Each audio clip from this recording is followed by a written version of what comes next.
Ser pobre em espírito significa ser humilde, receptivo, aberto e disposto o suficiente para aprender e aceitar ideias mais elevadas e mais prósperas. O ilustre Salomão foi pobre em espírito, quando orou silenciosamente: dá, pois, ao teu servo um coração cheio de discernimento para governar o teu povo e capaz de distinguir entre o bem e o mal. 1 Reis 3,9. Por sua humilde atitude de receptividade a ideias mais elevadas, Salomão tornou-se não só um dos homens mais sábios da história, mas também bilionário a quem jamais faltaram riquezas e honras. Ser pobre em espírito significa render-se às suas dúvidas, medos e pensamentos sobre o fracasso. Em vez de dizer, não consigo, não sei como, não vejo saída, ou nunca serei capaz, declare humildemente a si mesmo que você é um vencedor. Em seus momentos de quietude e reflexão, medite e declare em voz alta afirmações como: nada prospera mais que o sucesso. Meu sucesso é grande, poderoso e irresistível neste momento. Ou, meu cálice transborda. Ou ainda, grandes melhorias surgem rapidamente em diversos níveis de minha vida neste momento.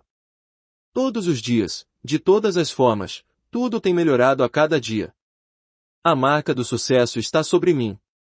Como um empresário do Texas prosperou.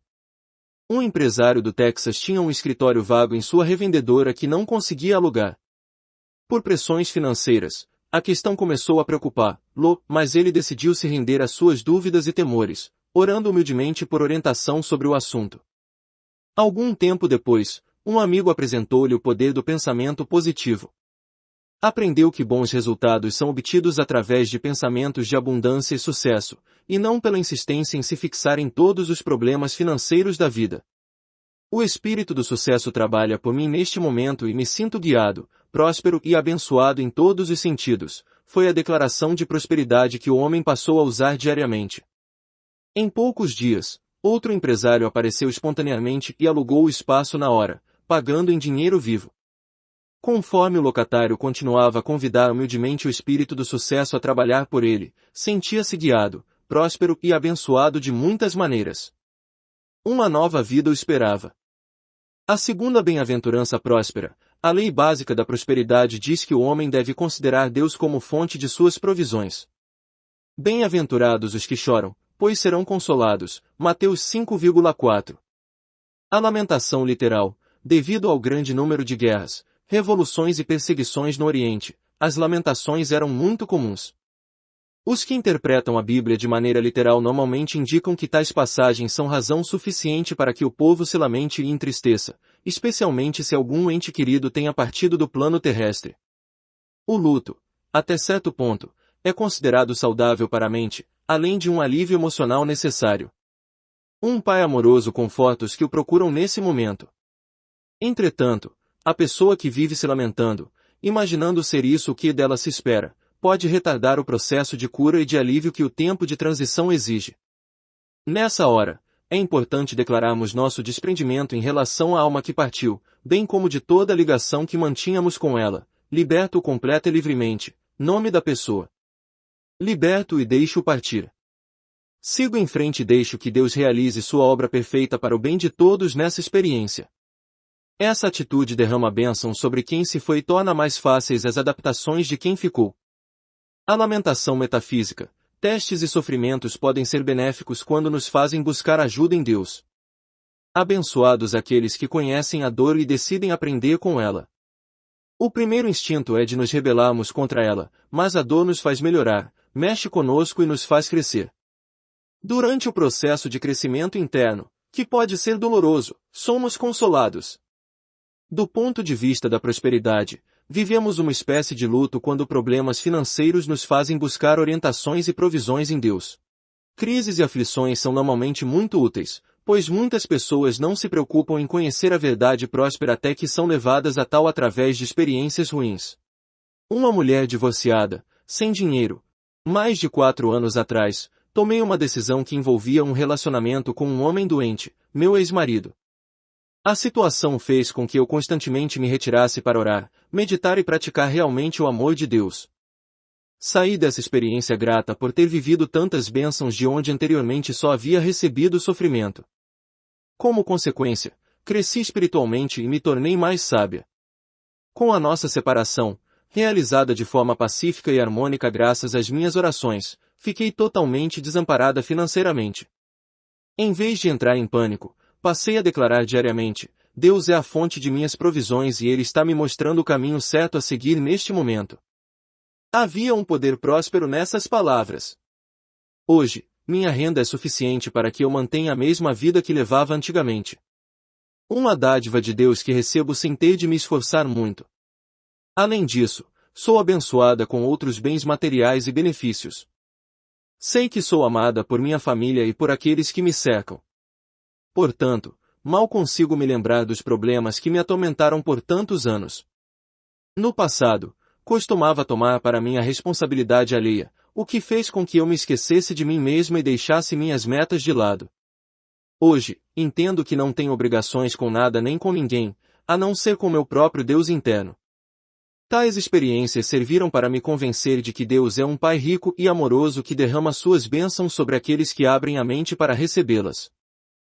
Se mais pessoas reconhecessem Deus como a fonte de suas provisões e mantivessem pensamentos de abundância não somente para elas mesmas, mas também para quem as cerca, nunca mais precisariam se preocupar com dinheiro. Aquilo que desejamos para os outros vem em nossa direção. Por experiência própria, percebi que esse é um método maravilhoso para transformar o sofrimento em bênçãos.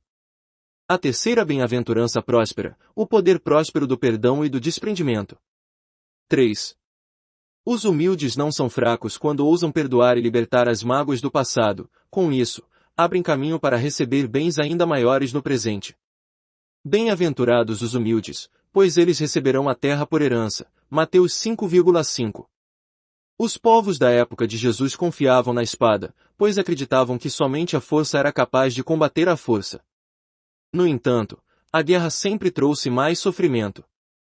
Por descrever o segredo de como superar todos os tipos de dificuldade, essa bem-aventurança contém uma das mais importantes fórmulas de sucesso da Bíblia. Quando prometeu que os humildes herdariam a terra, Jesus não se referia ao estado de espírito fraco ou negativo que busca a vingança ou a retaliação.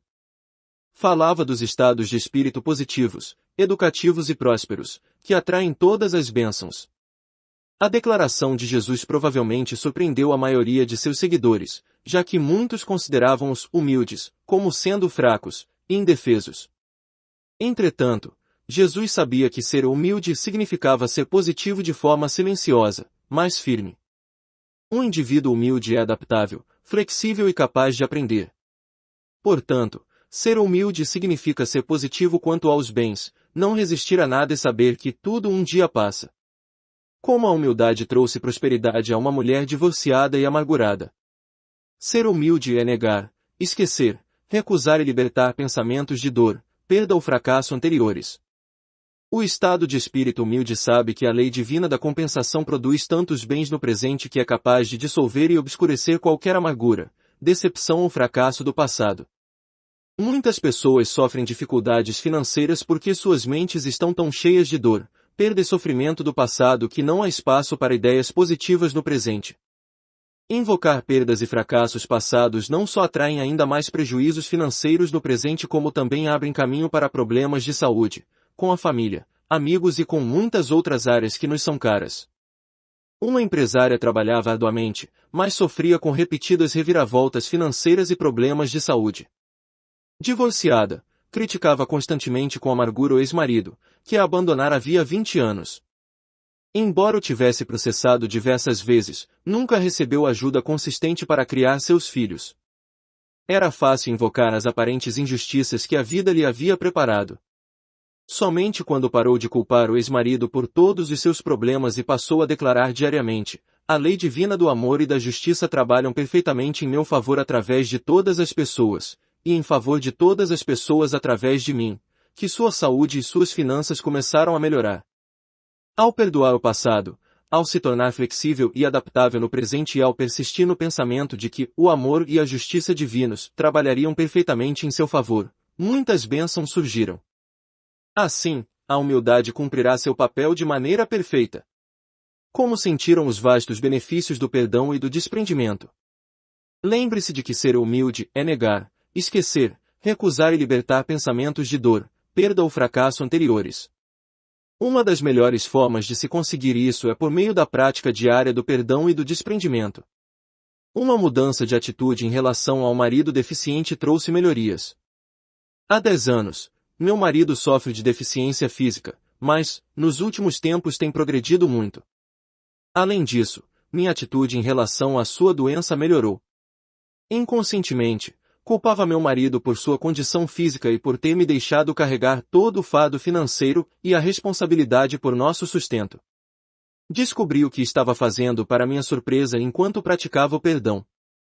Estava preparando uma lista do perdão e, portanto, passei a adotar uma atitude mais leve e livre em relação a tudo. Depois de 40 anos de casamento, foi um grande passo. Minha vida tem melhorado também. Gosto de meu emprego novo, e o salário é bem maior do que eu esperava. Um senhor do Oregon foi recebido de volta na família. Coisas incríveis têm acontecido desde que comecei a praticar diariamente o perdão e o desprendimento das dores, fracassos e memórias tristes do passado. Recebi um telefonema de meu sobrinho convidando-me para uma festa da família. A primeira em que minha presença era requisitada em 12 anos. A família considerava que eu havia feito um mau negócio com a venda do imóvel de minha mãe. Que bênção foi sentir ser aceito de volta graças ao milagroso poder do perdão praticado por mim e ao qual minha família respondeu subconscientemente. Um empresário australiano saiu da depressão para encontrar prosperidade. Senti-me extremamente depressivo e menosprezado no ano passado quando os negócios não iam bem. Alguns de meus mais recentes funcionários tornaram-se negativos e não cumpriram com sua palavra comigo. Todo o meu futuro parecia ameaçado até que me lembrei de usar palavras de desprendimento diariamente. Descarrego neste momento todo o peso. Abandono todo o excesso, todos os fardos. Liberto-me e deixo que Deus me mostre o caminho.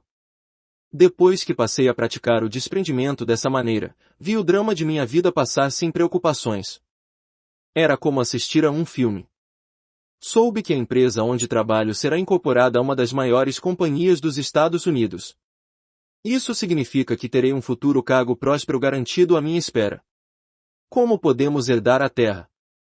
Na época de Jesus, algumas vezes, os humildes literalmente herdaram terras ou as posses daqueles que pegaram em armas para combater a luta com mais luta. Enquanto alguns humildes recebiam as terras dos patrões que morriam em guerra, outros ficavam com as posses dos que partiam sem deixar herdeiros. Herdar a terra significa rogar pelo domínio que é nossa herança espiritual. Sobre as experiências limitadas da vida, tais como saúde debilitada, insuficiência de provisões, dívidas, desarmonia ou solidão, e trazer harmonia à vida com verdadeiro sucesso.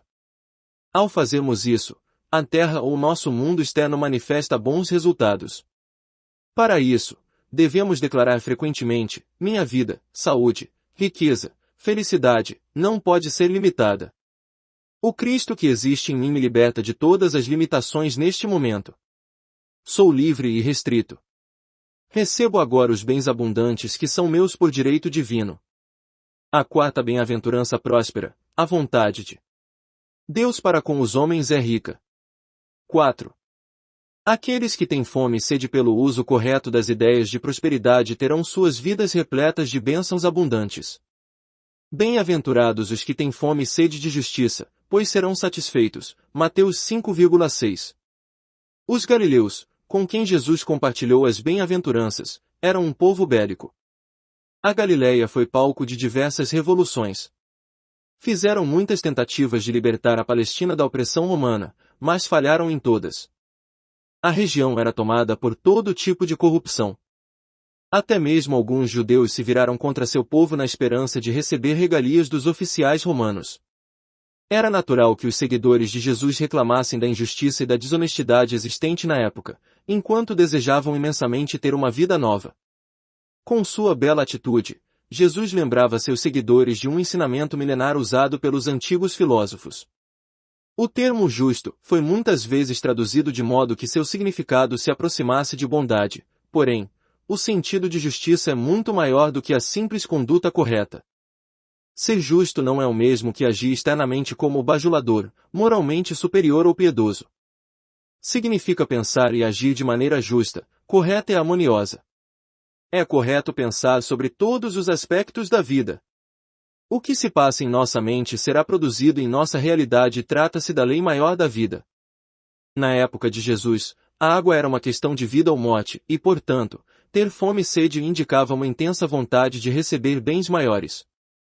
Para a maioria de nós, a vida é predominantemente ávida por experiências cada vez melhores. Os que têm fome e sede de pensamentos elevados e prósperos têm suas vidas repletas de bênçãos na saúde, riqueza e felicidade. Era essa a promessa de Jesus. Como uma mulher curou-se e prosperou. Eis como as coisas funcionam. Uma mulher participou de uma palestra sobre prosperidade e sua mente ficou repleta de ideias instigantes sobre as vidas bem-sucedidas às quais foi apresentada. No dia seguinte, descobriu que estava curada de um problema de saúde que sofria havia muitos anos. Conforme se manteve faminta e sedenta por pensamentos elevados e prósperos, através do estudo diário dos decretos de prosperidade, recebeu muitas outras bênçãos em sua vida. Conheci e comecei a estudar o poder do pensamento positivo quando ainda trabalhava em uma cidadezinha do Colorado próxima a uma bela estação de esqui. Embora tivesse curso superior, trabalhava como empregada. Havia me convencido de que não era uma pessoa materialista, de que bastaria viver de belezas, da natureza e da paz. Tinha a noção errada de que prosperar não era correto. Naquela região, não era difícil encontrar pessoas com doutorado lavando louça para poder se sustentar e esquiar. Minha maneira de pensar começou a mudar e se expandir assim que passei a encher minha mente com ideias positivas, tais como: a vontade de Deus para mim é rica. Meu sucesso é espiritualmente correto. Situações problemáticas começaram a se resolver. Fiquei surpresa quando me candidatei para dar aulas de arte em uma faculdade local e fui aceita. Estou ganhando mais dinheiro do que jamais pensei receber e terei um aumento em 6 meses. Posso comprovar que a vontade de Deus é que prosperemos. Enquanto me mantenho faminta e sedenta por pensamentos positivos, percebo que é inteiramente possível que rezemos e enriqueçamos. A quinta bem-aventurança próspera, o próspero poder do amor. 5. Abençoados os que adotam atitudes misericordiosas e de amor em relação ao próximo. Eles também prosperarão e receberão bênçãos de amor. Bem-aventurados os misericordiosos, pois obterão misericórdia. Mateus 5,7. Essas palavras foram revolucionárias quando Jesus as declarou. Os romanos acreditavam que a misericórdia era uma atitude dos fracos. Em sua hipocrisia, os fariseus também se mostravam pouco misericordiosos. Os seguidores de Jesus queixavam-se de ambos os povos. Nessa bem-aventurança, Jesus tentava lembrar seus seguidores de um costume do Antigo Testamento. Os povos do Oriente eram conhecidos por sua misericordiosa bondade com o amigo e com o inimigo. Cercadas pela aridez, essas pessoas simples viviam em locais áridos e dependiam da bondade alheia para obter água, pasto para seu gado e as necessidades básicas para a sobrevivência. Jesus queria que seus seguidores deixassem de lado as aparentes perseguições e injustiças que sofriam para que pudessem usar seu poder para o bem invocando pensamentos positivos de misericórdia e atos de bondade. Críticas, condenações, ódio, vingança e o desejo de acertar contas são atitudes impiedosas. Tais atitudes causam mais dúvidas e preocupações financeiras do que qualquer estado de espírito. Os arrogantes nunca escapam, é uma afirmação verdadeira. As críticas, condenações e a falta de perdão em relação a nós mesmos e às pessoas que nos cercam podem acarretar dificuldades financeiras que precisarão ser combatidas e dissolvidas antes de prosperarmos permanentemente. Não existe uma vontade ou pensamentos de vingança entre os misericordiosos. A atitude mais misericordiosa que podemos tomar em relação às outras pessoas é lembrar que, quando suas fraquezas chamam nossa atenção, trata-se de um pedido inconsciente por atenção, portanto, sejamos benevolentes. Dessa maneira, receberemos o mesmo tratamento misericordioso no momento em que mais precisarmos. O pensamento sobre o amor é o bálsamo de cura mais poderoso e generoso para os males. Podemos começar a desenvolver atitudes de amor e bondade em relação a nós mesmos e aos que nos cercam declarando com frequência: não há condenações sobre mim, para mim ou à minha volta. O amor divino cura, neste momento, todas as críticas que faço em relação às outras pessoas. O amor divino cura, neste momento, todas as críticas que fazem em relação a mim. Sim, os pensamentos e atos de amor são os mais bondosos e misericordiosos. Tanto quem os fornece como quem os recebe colhem seus frutos. Todos se beneficiam com o uso dessa bela atitude. Como um comerciante transformou um homem revoltado em um bom cliente. O dono de uma loja de eletrodomésticos no Alabama tinha um cliente que se recusava a pagar pela lava-louças que havia comprado. Em pouco tempo, a financeira exigiu o pagamento. O homem invadiu a loja e começou a gritar com o proprietário usando uma linguagem vulgar. O rapaz revoltado pesava cerca de 100 quilos e media 1,90 metros e o comerciante era de estatura bem menor. Enquanto o rapaz fazia suas acusações abusivas, o dono da loja escutou-o em silêncio. Sempre que conseguia, o comerciante declarava entre uma queixa e outra, mas, nome do cliente, nós o amamos. Repetiu essa afirmação muitas vezes até que o homem se retirou, totalmente desgostoso. 30 minutos depois, o cliente retornou ao estabelecimento para se desculpar por seu comportamento e para agradecer ao comerciante a maneira misericordiosa com que lidou com a situação. Arrependido, o rapaz explicou que havia perdido o emprego, pois seu temperamento explosivo levou a agredir um homem, que, por isso, teve de ser hospitalizado. No entanto, a forma com que o comerciante conduziu a situação fez com que ele conseguisse enxergar a tolice de seus atos. Prometeu, então, que pagaria sua dívida assim que conseguisse um novo emprego. Foi o que fez. Tornou-se um ótimo e fiel cliente da loja. O proprietário confessou que não havia sido fácil dizer nós o amamos para outro homem, especialmente um grandalhão de 1,90 metros e 100 quilos. Mas os resultados fizeram valer a pena. Como um advogado obteve 2 bons casos. Ao fazer uma arrumação em seus livros no final do ano, um advogado encontrou 2 grandes contratos que ainda não haviam sido pagos. Acreditava que, enquanto se ressentisse com a falta de pagamento e com as pessoas envolvidas, não receberia nenhum dinheiro. Por isso, decidiu propositalmente glorificar e abençoar os nomes dos 2 clientes todos os dias. Além disso, declararia, o amor divino trabalha de maneira perfeita comigo em relação às outras pessoas, e com as outras pessoas em relação a mim. Portanto, o amor divino trabalha perfeitamente com esses contratos, e tudo ficará bem.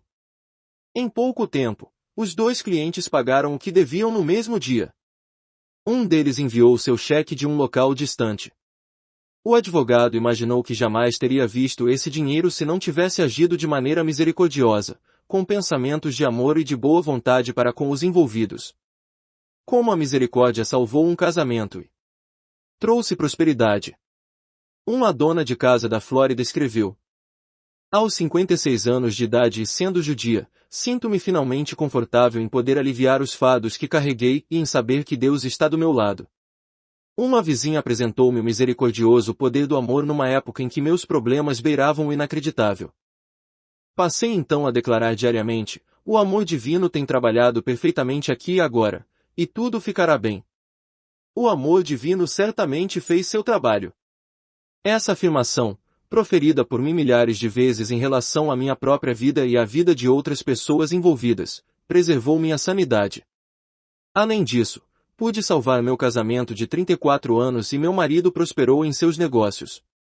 Ser mais benevolente e preencher minhas palavras com amor foram atitudes que me ajudaram a não mais chamar meu companheiro de rabugento, e a compreender melhor suas necessidades. Nem mesmo uma máquina seria capaz de contar todas as vezes que as atitudes misericordiosas e de amor me ajudaram. A 6ª bem-aventurança próspera. Poder próspero das imagens. 6. Abençoados os que são puros de coração e que sempre imaginam o sucesso em suas experiências. Ao imaginar os bens de Deus, conhecerão a verdadeira abundância de paz, saúde e plenitude. Bem-aventurados os puros de coração, pois verão a Deus. Mateus 5,8. Na época de Jesus, como agora, as pessoas muitas vezes atentavam para as deficiências umas das outras ao invés de observar o que cada ser humano trazia de bom. Devido ao ressentimento em relação ao domínio estrangeiro, muitos na Palestina não eram capazes de ver Deus, ou seus bens no dia a dia. Suas mentes eram tão repletas de ódio para com os inimigos que a única coisa que enxergavam era um passado obscuro e sem esperanças. Nessa bem-aventurança, Jesus ensina que o segredo para acabar com males de qualquer espécie e doenças, desarmonia, pobreza e limitações de todos os tipos é libertar-se do ressentimento, ódio ou condenações que tenhamos em relação aos outros e procurar deliberadamente os bens de Deus onde quer que seja. Sendo Deus a soma de todos os bens, ver Deus é o mesmo que ver os bens, em cada nível da vida. Os puros de coração nunca sequer imaginariam machucar uma pessoa. Eles pensam, sentem, falam e esperam somente os bens resultantes de suas experiências. Declaro que esse seja positivo, já que apenas o bem poderá sair dele. Ao se manterem firmes nessa convicção, os puros de coração fazem acontecer. A pureza, no Novo Testamento, sempre incluiu o conceito de simplicidade do propósito. Ser puro de coração significava ser puro de mente. Para atingir esse estado e poder ver os bens de Deus, deve-se usar o imaginativo poder da mente, antevendo somente sucesso para qualquer situação ou empreitada, especificando as metas de um indivíduo quanto ao que deseja experimentar da vida, contemplando bens maiores sendo extraídos das vidas de outras pessoas. Como prosperaram por meio de imagens. Um homem terminou a faculdade e se tornou redator de TV na Califórnia. Comecei a estudar formalmente o pensamento espiritual há muitos anos e descobri que um desejo forte, e a constante visão de sua concretização, sempre se realiza. Quando me tornei puro de coração, imaginando deliberadamente as metas que gostaria de alcançar, o processo ajudou-me a entrar para a faculdade e formar-me como redator e me conduziu até a casa onde desejava morar. Conforme continuava a ver Deus, tendo em mente apenas os bens que almejava, eles se concretizavam. Hoje, realizo o antigo sonho de escrever para a televisão. Uma viúva mudou sua renda de 2 centavos para $200.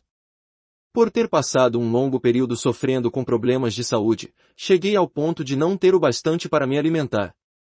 Então, lembrei-me do fantástico poder de imaginarmos nossos bens. Naquele momento, tinha apenas 2 centavos na carteira e exatamente $1 em minha conta no banco. Peguei aquelas 2 moedas, abençoei-as com palavras de melhoria, imaginei que se multiplicavam e agradeci pelos resultados que seriam imediatos. 3 horas mais tarde, havia $110 em minha carteira e uma dívida de $179 foi perdoada.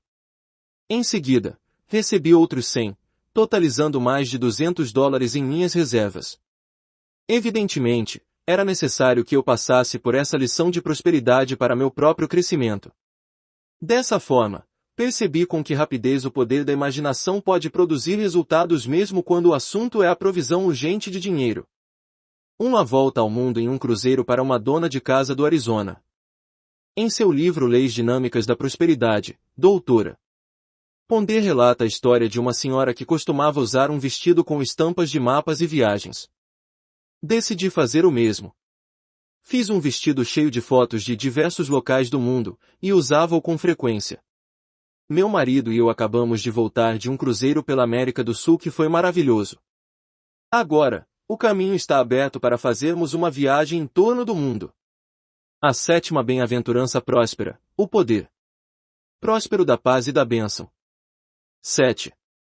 Abençoados os pacificadores, pois o sucesso está sempre acompanhado de paz de espírito.